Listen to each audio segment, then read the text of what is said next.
Have you ever been scolded in public? Maybe it happened at the grocery store when you reached for something you weren't supposed to, or in front of your friends when you laughed a little too loudly.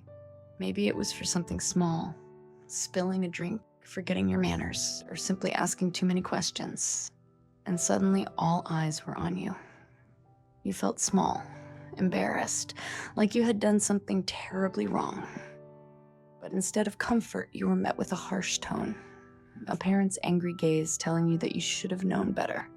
And so you learned to shrink yourself, to be extra careful, to walk on eggshells, to avoid making mistakes at all costs, because mistakes didn't just mean learning, they meant shame. If this sounds familiar, you're not alone.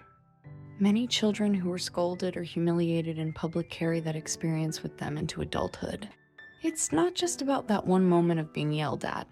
It's about what that moment taught you. They've taught you that making mistakes is dangerous, that being noticed is a risk, that your feelings don't matter as much as how you appear to others. And so now, as an adult, you might struggle with over-apologizing even when something isn't your fault. You might fear confrontation, avoiding speaking up even when you should. Or you might push yourself too hard, afraid that even the smallest mistake will make people lose respect for you. But here's the thing. This isn't your fault. Now, let's take a moment to look at the other side. Many parents don't scold their children in public because they want to hurt them. Most of the time, it's not even about the child, it's about their own fear of judgment. In that moment, they weren't just disciplining you. They were trying to control how others saw them. Maybe they were raised in a strict household themselves where making a scene was unacceptable. Maybe they felt exhausted and overwhelmed, juggling responsibilities with no space for patience. Maybe they worried that if they didn't correct you instantly, others would think they were a bad parent. And so, instead of pausing, taking a deep breath, and explaining things gently, they reacted harshly, publicly. But does that mean their behavior was okay? No. Does it mean your feelings weren't valid? Absolutely not. But sometimes understanding why people behave the way they do can help us heal. Not because we have to excuse them, but because it allows us to break free from the resentment that holds us back. So, where do you go from here? First, acknowledge that what happened wasn't your fault. You were just a child learning and growing. You deserved guidance, not shame. Second, recognize that your parents were also shaped by their own upbringing. They weren't perfect.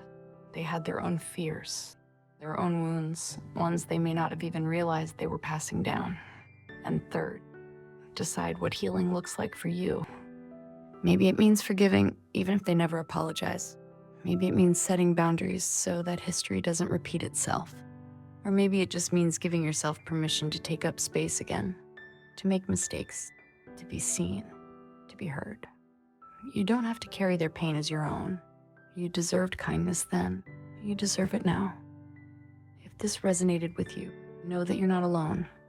We're all on a journey to understand and heal the unwritten patterns shaped by our past. This is a space where we learn together, grow together, and support each other through every step. If you're ready to keep uncovering the hidden stories behind childhood wounds and finding new ways to heal, make sure to subscribe and join our community. And if you know someone who could use a little encouragement, share this video with them. Sometimes just knowing they're not alone can make all the difference. Let's keep breaking the cycle together.